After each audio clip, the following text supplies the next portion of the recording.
Hello, everybody. Welcome to Pro Sports Assembly Pro Conversation.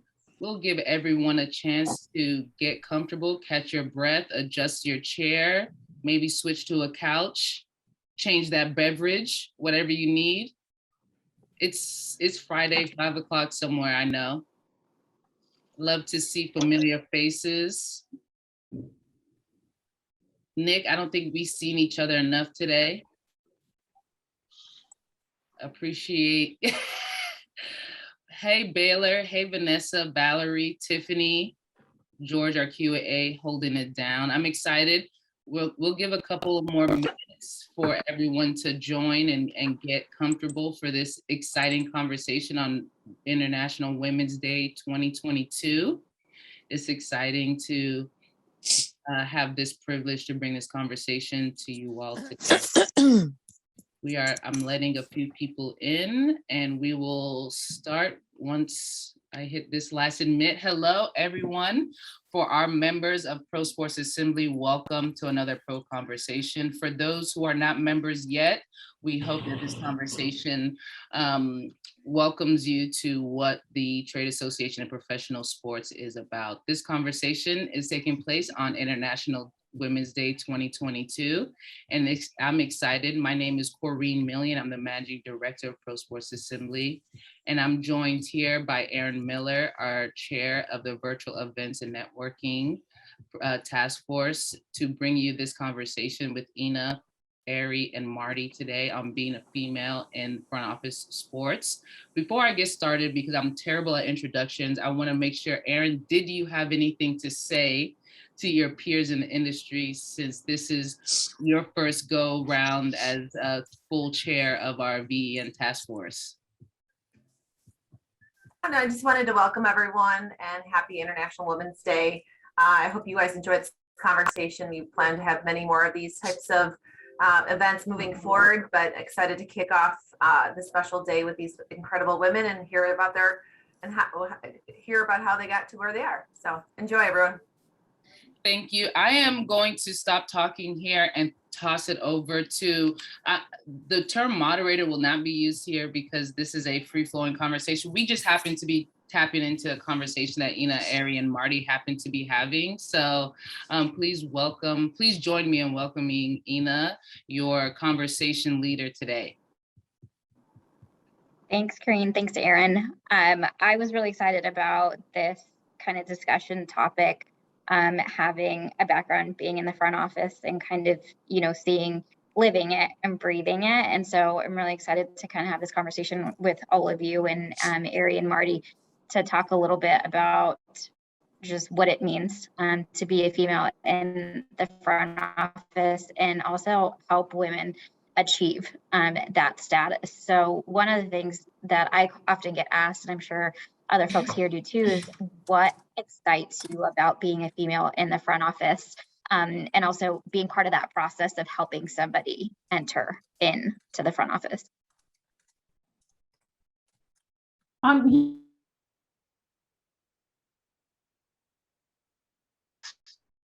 Started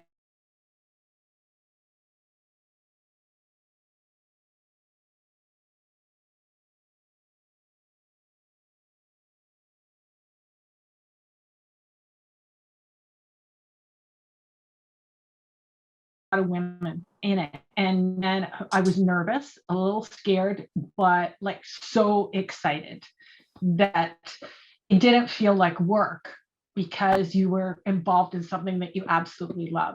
And so I really tried to make it a focus to help other women get into the industry, and that meant spending time at colleges, going and interacting with them, speaking in to classes about all the different opportunities, because I think that's something that I see that the media could be more helpful with in terms of sharing all the different opportunities there are for women in sports. Like when you think about it, and most people just kind of think, oh, it's just coaching, scouting, whatever.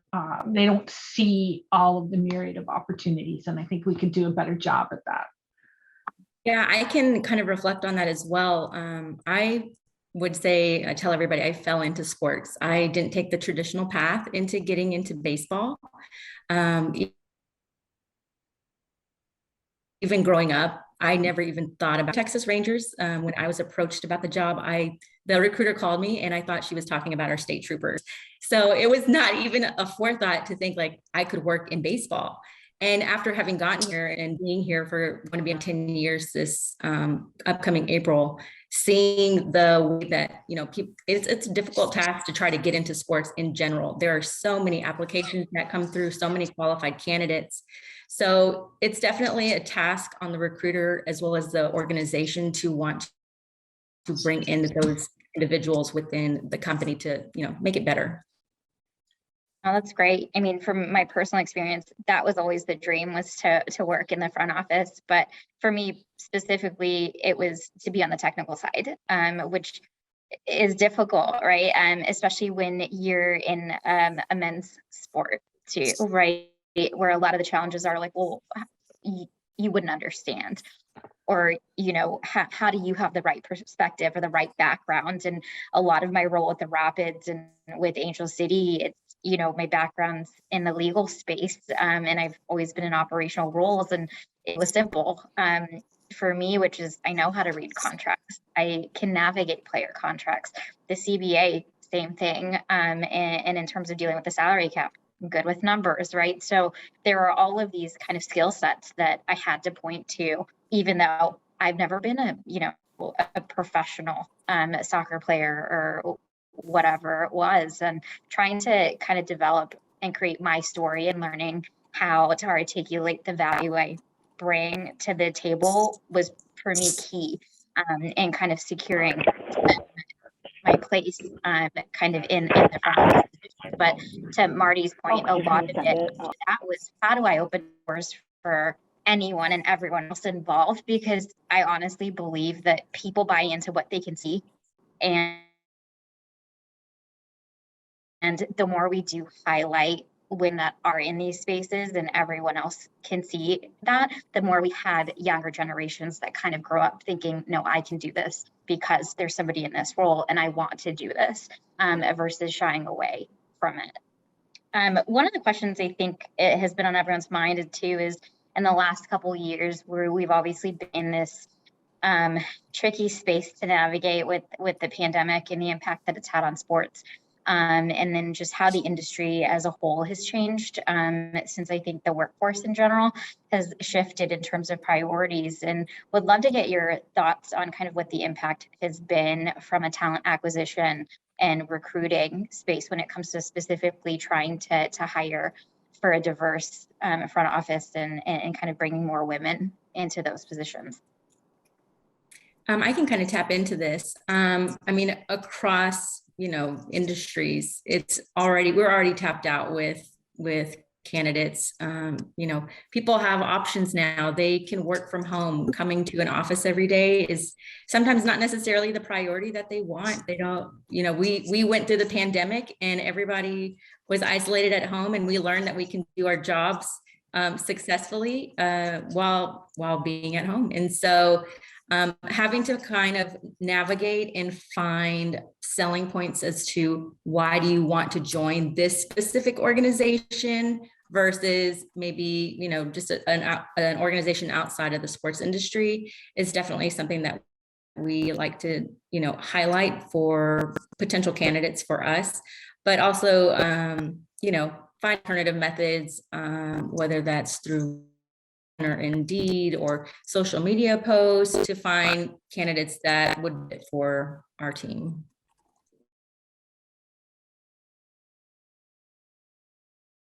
Yeah, and with the great resignation, it has happened across all fields. And although sport traditionally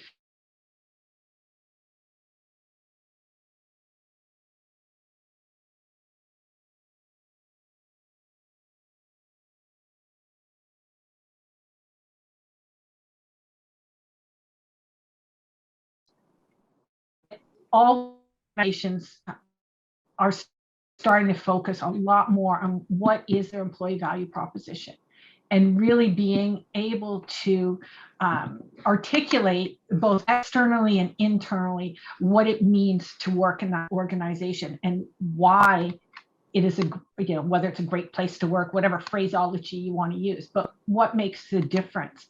Because there's a lot of companies out there that can throw money at people, and especially the younger people can be lured and swayed more by money, and so they need to understand more the importance of a strong culture, a good positive culture, and how ultimately their career can grow. So I think that's one of the areas where employers spend more time on, articulate to candidates why it's special to come and work at that organization.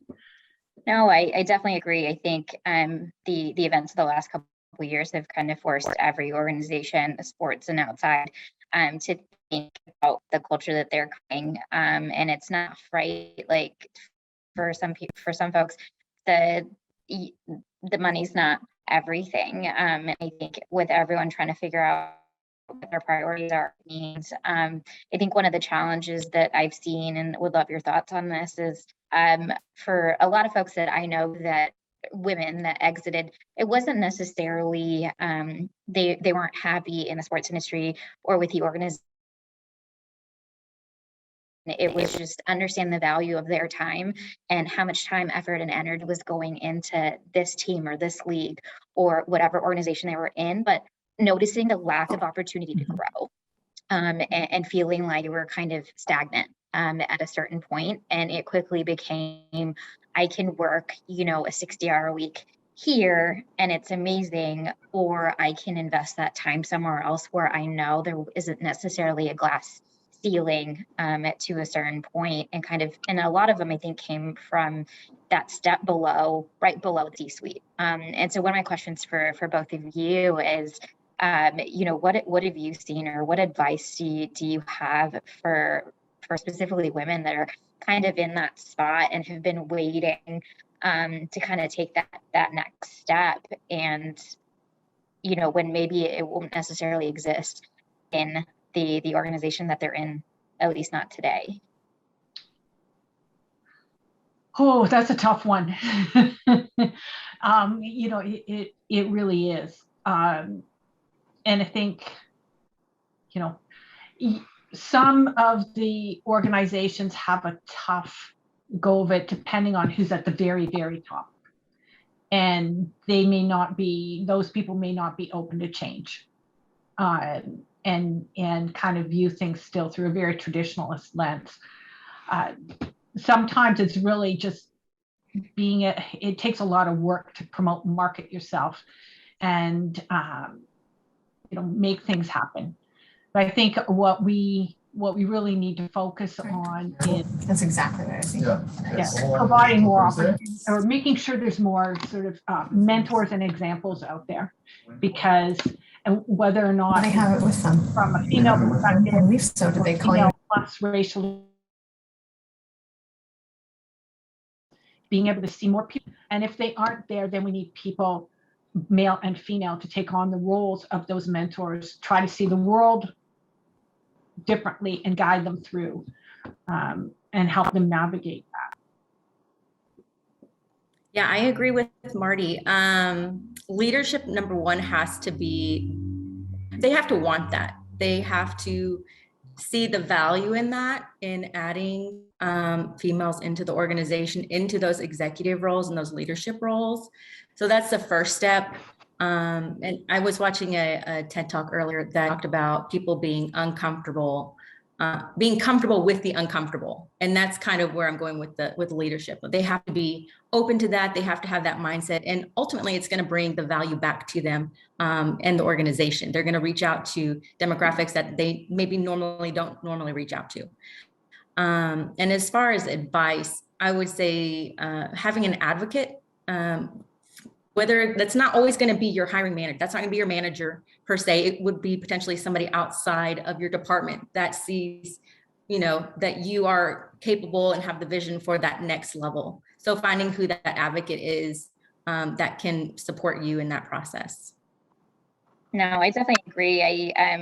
Laura was with me at a SBJ event last fall, and one of the last kind of sessions we had, people were just giving feedback, and the room was, I would say, 85% to 90% male, and you had a lot of men stand up saying, we were talking about mentorship and how important it is, and we had a lot of them stand up saying, well, I'm happy to help, I just don't know how to, and that kind of tied into the conversation of having an advocate, right? So when you look at kind of that population that's typically at that top of that pyramid, they tend to look a certain way. And so trying to kind of build those relationships and like Marty mentioned, selling yourself and marketing yourself in a certain space, having somebody that's your champion internally, I think is extremely important. And we always talk about having allies and kind of, having male allies specifically, but also creating safe space for women. And personally, my thought has always been, I don't need to separate the two, right? For me, having an ally to me means I should be able to have a conversation with Marty the same way I would with my GM at the Rapids. I shouldn't have to switch up or change how I talk about certain things.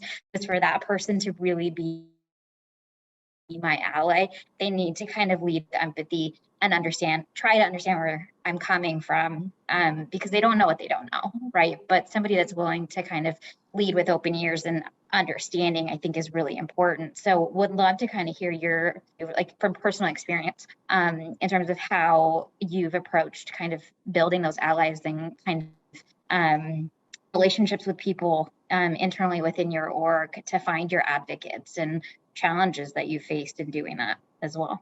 I think you put the nail on the head right there when you talked about leadership, because that's where it really starts. And that's a tough one, because if you don't have that support, whether it's from a CEO or a GM, that can make things very difficult. I was very lucky that I worked for a CEO who was very open-minded.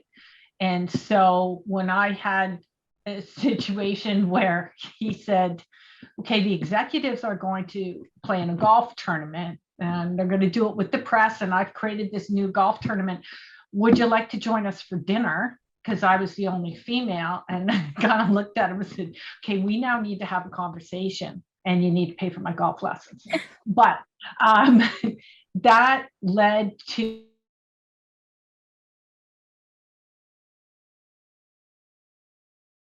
him sitting down in a room and with a flip chart and us talking to him about the inequities that we were seeing, and being committed to making those changes and making changes at the top so that you started to see more women coming up, because I was the only female executive, and then there was nothing in the next layer, and then finally the layer below.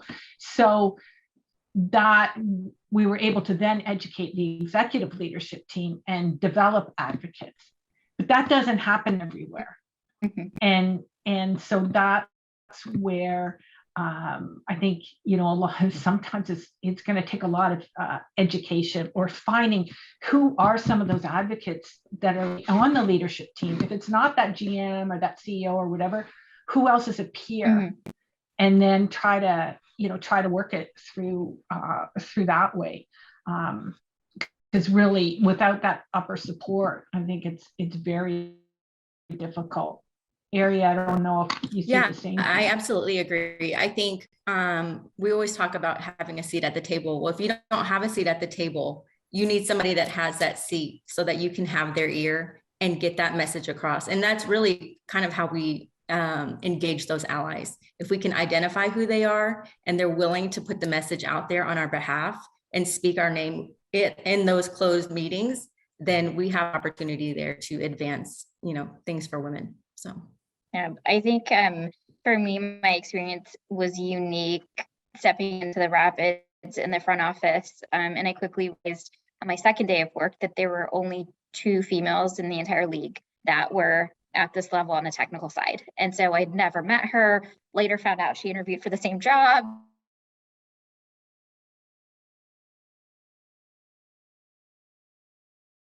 there was no one else but her that kind of understood what I was going through. And my GM at the time, he was great and an advocate, but we were part of a very lean organization. So the biggest value that I got out of that role was I got thrown into the deep end and got to do so much because he trusted me with all of these things, but quickly realizing that I have a coaching staff that's been in place for a while, medical staff, a training staff, ops, equipment, that are all men of different ages. And how do I get them to respect me? And for me, my allyship came in the form of players.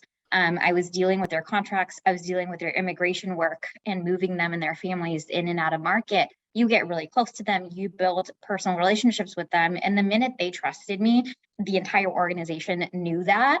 And that kind of helped me in terms of being able to do my job effectively. And I definitely think that helped me having kind of a platform to kind of jump off from, and to this day, they still, I think the relationships I built with them helped me a ton in terms of solidifying a place in this industry. And it didn't come in the form of a CEO or an owner or someone that was kind of on the executive board. It really came from the players, and I'm lucky that they were open to that, and I had the opportunity to even build those relationships. But I'd love to hear anyone else that's tuning in this Zoom about kind of how you've developed those relationships with your advocates and your allies, and any feedback you have that you'd love to share. Hey, I have a question for you guys.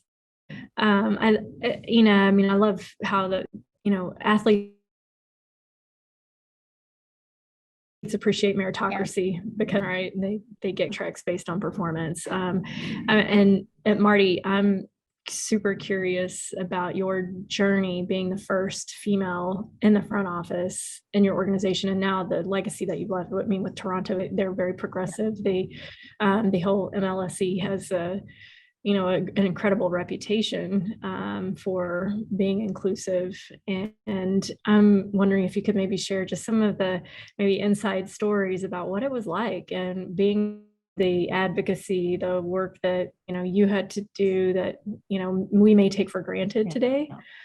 We may not understand. And then I'll just kind of maybe layer this in for everyone else. In Canada, I don't think Title IX existed or exists. And how has that impacted the journey and access to opportunity that that we are all talking about today? So it was quite, however, over like 20. I was actually pregnant with my third child when I took the job at the Raptors, and then we were purchased by the Toronto Maple Leafs, and I thought for sure I was going to be doomed, but it all worked out. But it was tough, it was something that hopefully people are more enlightened now, and what we ended up doing after I talked to the CEO, was able to bring women together, and he agreed that we needed to do something to move more women up and provide more support. And so what we did was, myself and I would have, as we got more women further up, every year we take every single woman in the organization out of, it didn't matter if they were people housekeeping for the suites or in ops or whatever, it didn't matter what their level was. We got together for a half day, and I brought in speakers and was starting with the history of women in the workplace was one of the, so that they understood that then it wasn't that long ago they got the vote, understanding things like that, and helping them with just with their career. Interestingly enough, I look back, one of the speakers I had that came in talked to us about how to change your language, both verbally and body language, to be more like a man. you would not do that today, but that was what they were kind of trying to teach. But that's when we started really making a concerted effort that, okay, this role is going to be open, or we need a successor for this role, we're develop a woman. And it became a concerted effort so that eventually the executive team was 50-50. And at one point it was 75-25, like that was 75% women. So that was super focused on doing that. And as the advocacy for diversity, equity, inclusion happens, I've just seen more and more and more, particularly at MLSE, that it's just really becoming much more of a diverse organization, much more so than when I was there, but I'm still close to a lot of people there, and they just see really, there's a lot of advocacy. But again, you need to have strong people in there that can really advocate for that, but do it in such a way that we have so much more access to data and information now. And that really helps. And that's one of the things, like when we want to research and being able to go into organizations, be able to give that to them and say, hey, look at in leadership, females in leadership racialized, 18% less supported than their counterparts. So that's real data, and you've got to be able to change that. So it was a journey. It was a tough journey, but I'm really proud to see how our young women have come and in that organization. It's great seeing Gianna, your first time working in sports and your front office is 50-50. Like that, to Marty for putting in the work to get us, there. That's amazing. Oh yeah, Gianna, that's great too. That is very unique. So somebody heard what like Ina was talking about, and then we're asking how to be allies, how to help with the works. That's like, somebody's being diligent and responding, and some men probably get it and figure it out, but I think that's really awesome. Ari, they're probably finally beginning to understand the value of having an HR leader that can make these things happen. Yeah, of course. One of the things I always like to talk about is we have to, in an analogy, if you have a burning house, you're not going to bring more people in. You've got to address the issue first before you can have sustainable a rebuild. And so having somebody in HR to kind of bring those initiatives into place and get everybody to buy on and take action to those is very important. So having somebody in that with those skill sets is definitely a need. Yeah. I think the one thing that I wanted to ask both Marty and Ari is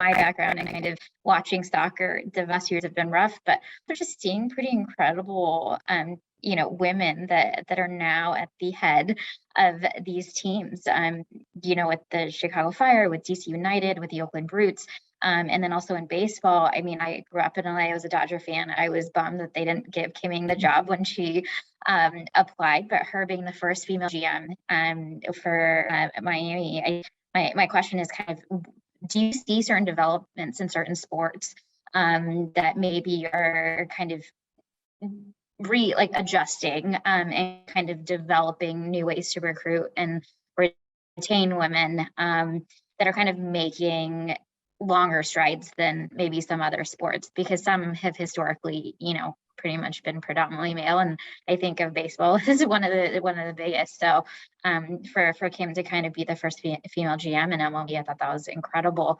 But just your thoughts on kind of how maybe specific sports that are kind of doing really well in this space. Yeah, I think when from my perspective, having been in an organization that had MLS, NFL, NBA, you could, and Canadian football, you can see the differences in the sport. MLS was, to me, much more down to earth, I guess would be the way to say it. The players would walk in through the front office. They no ego. Maybe the designated players a little bit more, but generally, so it's like they were more open to progress and things differently. And I think also because when MLS started, it's not that old, and so it didn't bring that sort of tradition to it.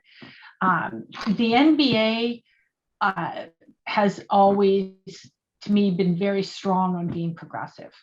And I see it with the Raptors. They've got a lot of women in the front office, and they've got, and beyond, like in with the teams, and so they've done a good job with that. I think the NHL is a little slower to come along, and I hope that we see more progress, particularly when you look at the level of women's hockey, and women's basketball, women's soccer, those are popular sports. They need to be promoted more. People get excited about them around, World Cup or the Olympics, but we need to do more. And there's so many brilliant women that you can pluck from there. I just think as things are starting to change, you see it with the NFL, we know they've got to do something about diversity, and they're working towards that. I think it's the older, more traditional sport that you're going to have to pull them along a little bit more. Baseball is definitely America's pastime. Yeah. So, I mean, we are progressing, baby steps, but I mean, we've made some strides. I think that it's just going to continue on as the years go on, and we have more advocates internally that see the value in bringing on females within not just the front office, but in the coaching staff of baseball. It's not just a guy's game anymore. Yeah. So no, I mean, the way Marty mentioned MLS and it being young compared to most of the other professional sports, it's, I fell in love with this industry as a whole because of how unifying it is, right? Regardless of age, gender, ethnicity, whatever. You don't have to speak the same language, and you can still, guys will get on the field not being able to understand anything except how to play each other. And so for soccer specifically with MLS and even with NWSL, having that influx of international talent to, joining the leagues, and a lot of people coming from different parts of the world, I think that's probably why there's been more progress in that kind of specific sport. It's the most popular world, right? So my question's always been, and why don't our front offices, why don't our orgs, our leagues reflect that? And so what I hope is, it might be one of the younger leagues, but hopefully the other ones that have been around and longer kind of take note and take a cue from what both NWSL and MLS are doing right now. Yeah, I like Valerie's comment that, once we get more female owners, that should help change things. Yeah.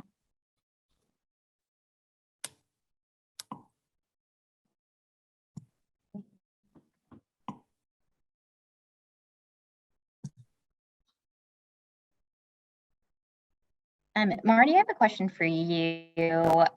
How do you support female talent and kind of candidates in terms of articulating their brand and marketing themselves to set themselves up for certain roles? Yeah, that's well, I guess sort of I was going to say shameless self-promotion, but with McLean and Company now in the role that I have as an executive counselor and work directly with CHROs, we have a whole research and steps to take to develop your leadership brand, and going through those steps and then creating that brand and being able to articulate in a few short sentences, what you're all about, can really help market you better. And not everybody's comfortable with that. So by going through the exercise of understanding, sort of what those key strengths are and how you can articulate them in a couple of good sentences, kind of like your elevator speech, only even shorter, and embedding that into everything that you do really helps drive that forward. And the more that you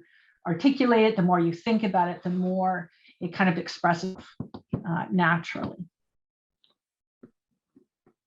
I have a question for you guys too, although I hope other people will ask questions and know they're out there with questions. But just thinking about, how to best take advantage of your support and your human resources department. What kind of tips would you have, Marty, that you're working with HR leaders that maybe we should, be aware of and know about that would help us navigate the journey inside of our own organization better? And then Ari, like from your perspective, what are things that you wish, your employees that are, 2, 3, 4 years in knew to take advantage of from their HR department? I think,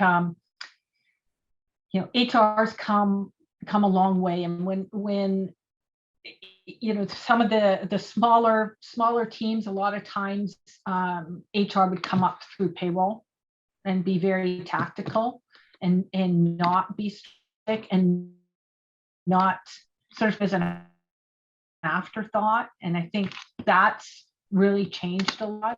So you need that kind of support from the organization. I think also, it needs to do a better really being a partner with the different business units, understanding the business, how it operates, and partnering to help those business units succeed. And that way, the employees getting to know them better and knowing that that's a place that they can go to where we can help them in that journey. So whether that be, I used to have a lot of people just come in and want to talk to me about growing their career. And then together we talk about, who are some people in the organization that you look up to? And let's set up a meeting for you with them so that they could maybe sort of organically develop mentorship, but help make those introductions to them, particularly the younger people, because they get really nervous around the executives. So being able to build that kind of rapport, getting executives to do little focus groups with small groups of people so that they can get to meet people and interact as well. I mean, there's lots of tools at your fingertips to be able to do that. Ari, you might want to add? Yeah, everything you've touched on is key. I think one thing obviously is HR definitely has to take the reins when it comes to building that trust and making sure that they are that partner with all the business units, but also with the employees. So, generally speaking, people think, I have to go see HR, I'm in trouble. We're the disciplinarians. They don't see us necessarily as resources, which we definitely are. That's part of the department, is being a resource. And that's kind of what I take pride on, is trying to be a resource to our staff to ensure that if they need anything, whether it's something that they're going through personally that they need to talk through, or they having work that they need guidance on, or as you mentioned, career goals, how do they get to that executive level from the position that they're at? Just finding and mapping out plans for them, and just being open with them, on next steps and how to approach that, whether it is trying to find an advocate organically, or having company sponsored programs like a mentorship program that maybe not necessarily everybody's open to having that opportunity to join a mentorship program where they can, shadow or talk with and within the organization so they can build that relationship. The last couple of years I've worked with a couple of expansion teams and startups, and for a lot of them, they were just standing up their HR function, and it was always really important for us to set the tone of what it, because you're dealing with often very young staff, and you want them to feel comfortable and look at HR like a resource. And me being a lawyer in my past life, I understand the feeling of nobody wanting to talk to you because you don't go to legal until something goes wrong. You don't go to HR, right? So kind of changing that perspective internally in terms of what the function really does and how it can help you and support you in different ways. And right now, working with HR, right, in terms of setting up and establishing employee resource groups too is a really big piece of that. And for me, it's really the visibility across the board so that every person knows that this exists and that it's an option for them and there's an opportunity there.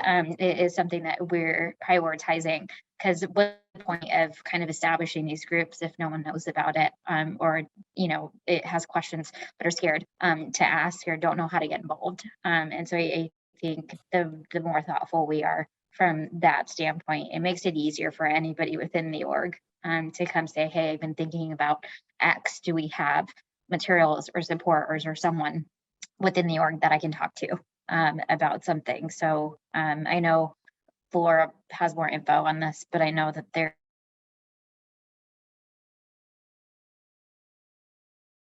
there's an employee resource section coming up soon. Yeah, on the 15th with Dr. Robert Rodriguez and CJ, Christina Jefferson at the 49ers, who's been standing up their ERGs internally. So yeah, everybody here should be on our email list, so you'll get a notification about that. I'm looking at Jonna's comment, and that's a good one. I'm sort of, yeah, it is because you know, I can think of how many times I'd be what you do and you say or whatever, and they go, that's nice, whatever, and then start talking to my husband about sports, and I said, I think they think I'm like the head usherette. And not that there's anything wrong with that, but you know, you're kind of feeling like, excuse me, but because I'm female, they think I don't know how to talk about sports or what's going on. But if you're a guy, it's like, oh wow, you know, that is amazing. And it's you know, I used to insert myself into conversations to say, excuse me, you armchair sportsman, that would be incorrect. But you know, getting, you know, again, when it comes to getting the job, it's networking a lot. I mean, most of the time getting any job has to do with networking. And that's what I would always tell people, just network as much as you can. And if you decide that you want to get into sports, don't just look at, you know, in Canada, they'll just look at Maple Leaf Sports because there's no other organization that size. I've seen, don't just, if you are passionate about sports, go look at minor leagues, go look at communities, go look at sports organizations, go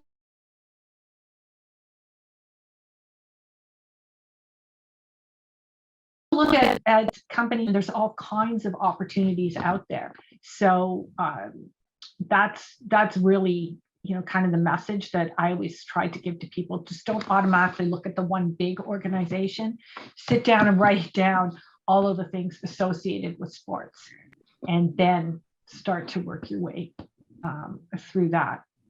So, oh, Valerie thinks she shoots t-shirts out of a cannon. I love that. My dad thought I was like working concessions at a stadium, but to Gianna's point, and then Marty's too, I traveled with the team to every away game, and unfortunately I was the only female on the technical staff, so they didn't have women's gear. So I'm in like our youth boys tracks kind of, but I don't think there was a single trip where we weren't, or you know, being at baggage claim where I didn't get asked, girlfriend, are you or whose wife for you, right? It didn't that I could be something other than that. And it's something to me that it drives kind of what I'm doing even more. And that's part of the motivation, right? Is I want that conversation to change. I want a 10-year-old to me and say, what do you do for the team? Or like, are you, you know, or whoever else kind of joins the industry, and it's a little bit more balanced in terms of staffing, but part of the motivation is to change that conversation. So it's not so unique to see a female part of any organization across any sport. I 1000% believe in networking. I think it's such a big priority for me, but also in a strategic way. I think when I was in undergrad and you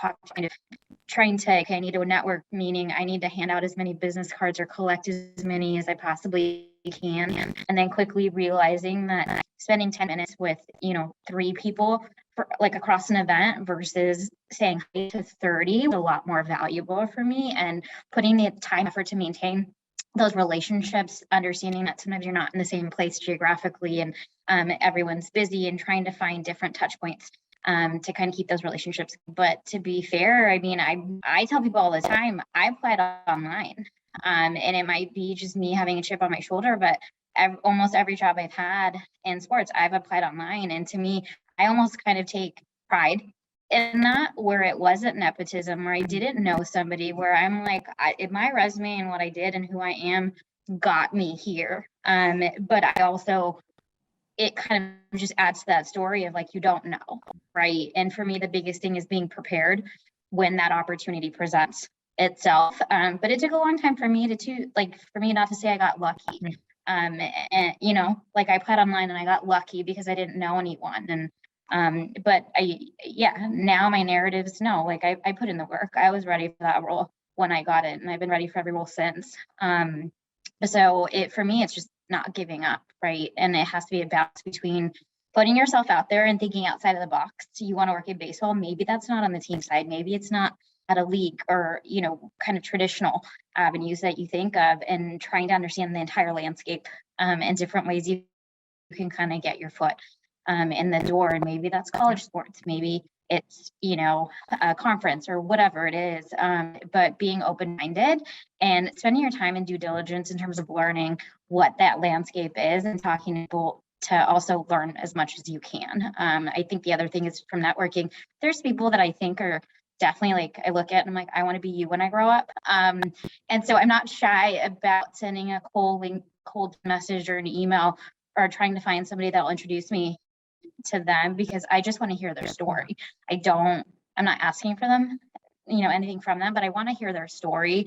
Because the one thing I realized is everyone's path is different, and there's no one way to get to where you want to be. And so the more flexible you can be, and the broader, like, you make your search, I think that eventually you'll get there. But for me, it's been a balance of kind of applying to everything that sounds remotely interesting, or can maybe get to where I want to be, to networking as well, to understand what position might be coming up and the opportunities that might exist in the future. Yeah, and what you said about being prepared, and Valerie made the comment in the chat too, is being the most prepared person in the room is really important. And one of the things that I did, just even while at MLSE, is I made sure I networked with corporate partners and other clients of the organization, to get to know them, understand their business, what motivated them to want to be partners with us, what were they doing on their HR side, and building those relationships both internally and externally. And that also helps give you more credibility in the organization, because you really understand fully how it all works. And you never know what opportunities can end up coming out of it for yourself as well. Yeah. There was a question I think Chris raised, which is specific to the roots wanting to hire more women, but the applicant pool remains predominantly male. So what other ideas to reach women who may be interested and with experience? Not too many with relevant experience normally apply. I think sometimes my first thought is like the chicken and the egg, or how do you,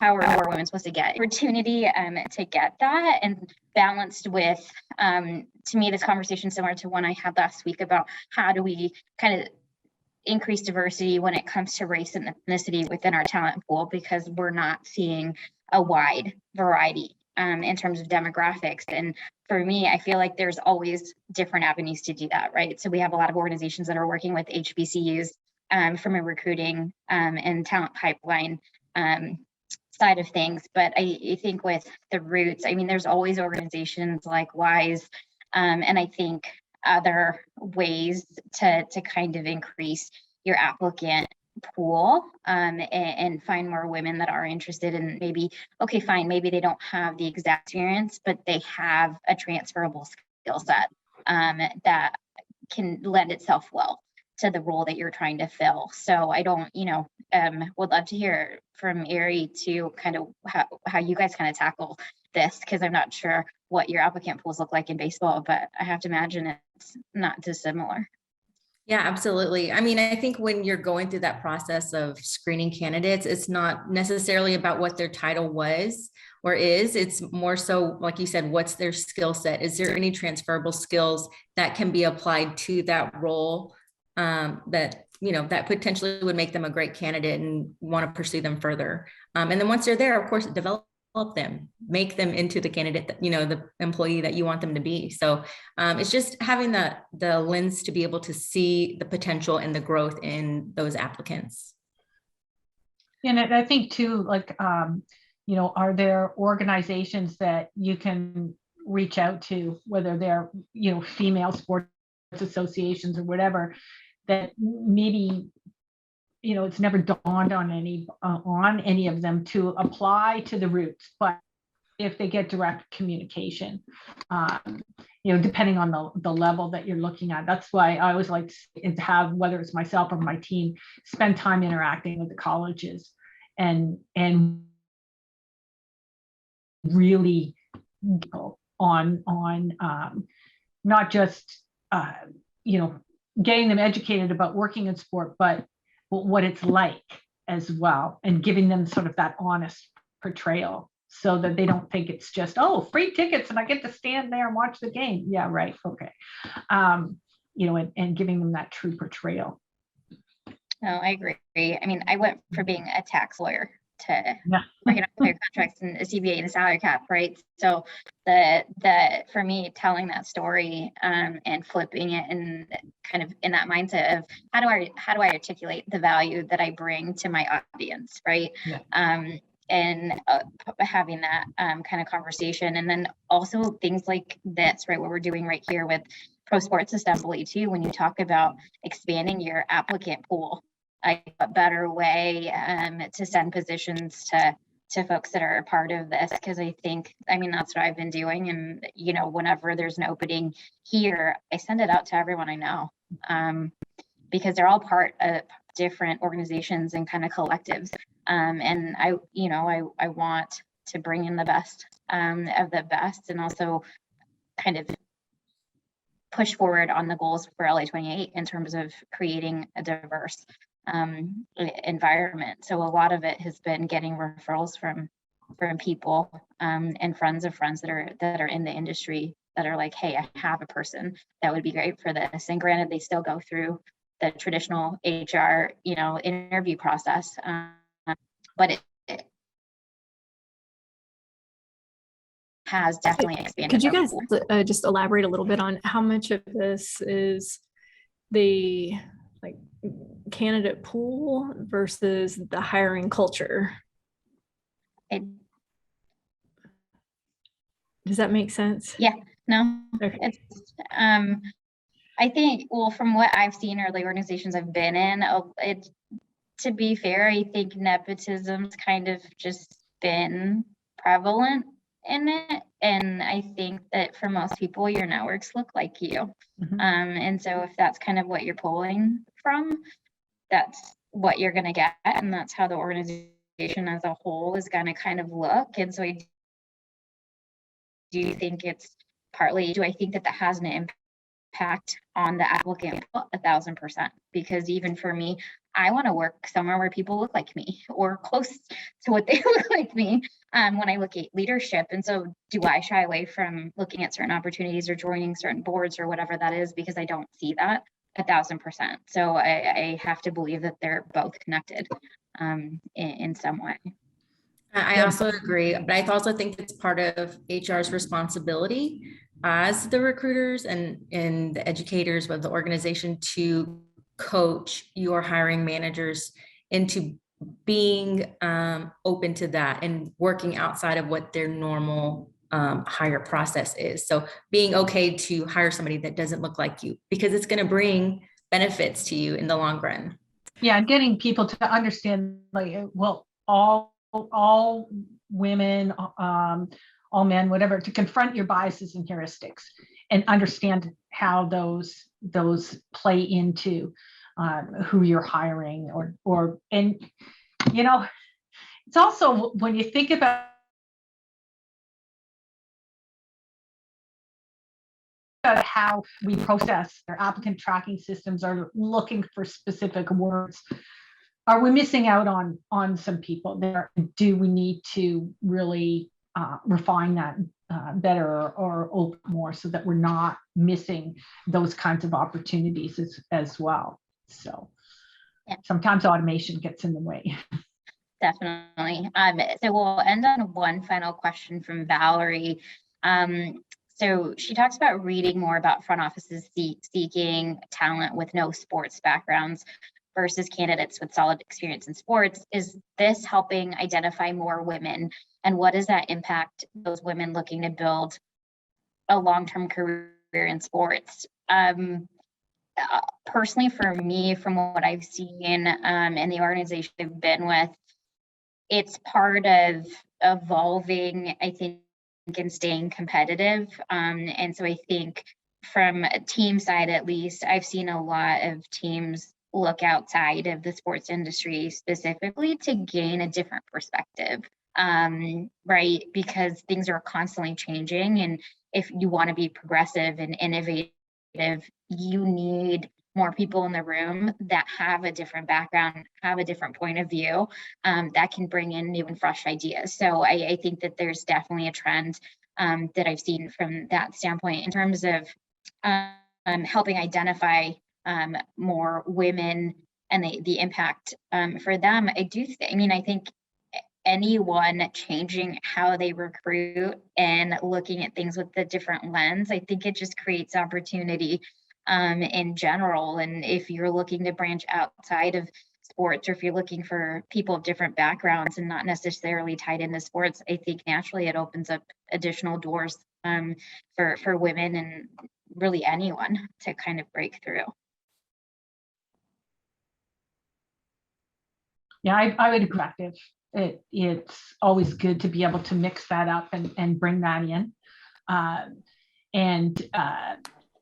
So it's can be a bit of a double-edged sword too, though, when you bring in somebody from a different industry and they haven't experienced sports, where I remember once hiring a manager she had come out of banking, and she didn't last very long. She was wonderful and everything because of the pace and the lack of rigidity over, because the banks are more rigid in terms of their processes. And so it didn't really work for her in terms of the hours and the expectations and the constant change. So you have to make sure that you're kind of balancing that as well. But I think it's really good when you can bring in other perspectives.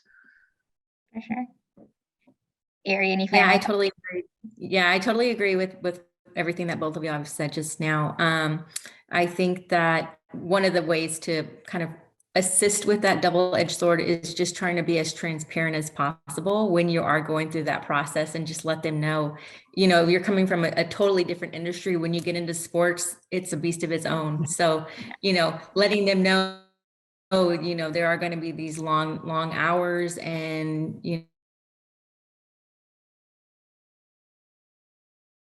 it's a dedication to the game. Well, thank you, Marty and Ari, for kind of doing this with me today, and everyone that kind of tuned in.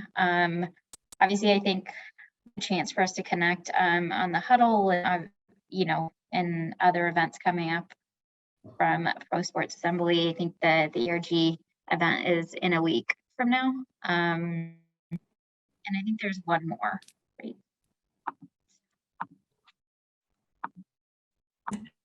There's always more, Aaron. Yeah, I was just gonna Yes, say, Whoever wants to speak up. You can't see me, we but do have Erin, more on the docket. Like this month, right? I was like this month. Yes, this month we've got a lot, but on behalf of the Virtual Events Networking Committee and Pro Sports Assembly, thank you, ladies, for sharing your stories today.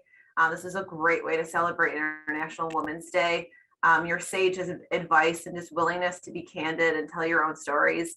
More conversations like these are needed, and it's a great way to kick off the month for Women's History.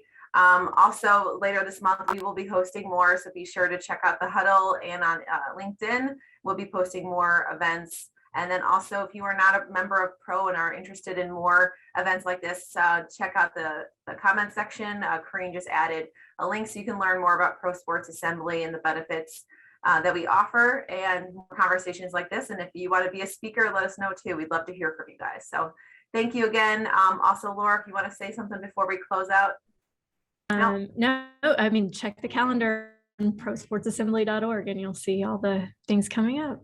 Awesome. If you could just stay on for one more second, Corrine wants to get another photo as always. So if you can, Corrine, give us quick countdowns. We got to smile and put the cameras on. Everybody gonna turn their camera on? Yeah, there we go. If not, your name will be in there. I have to make sure my dog doesn't get in the picture. He always thinks it's about him. Awesome. Look at it. People are like, oh, no, I got to put my video on. I thought this meeting was over. No. Not, we'll see your name. Anytime you see Corrine or Pro Sports Assembly, just know we're going to take a picture. So we're going to do a countdown. 3, 2, 1. Look at Tiffany. Tiffany's like, let me get in this picture. Thank you so much. We are all set. I appreciate it. Thanks everyone for joining today.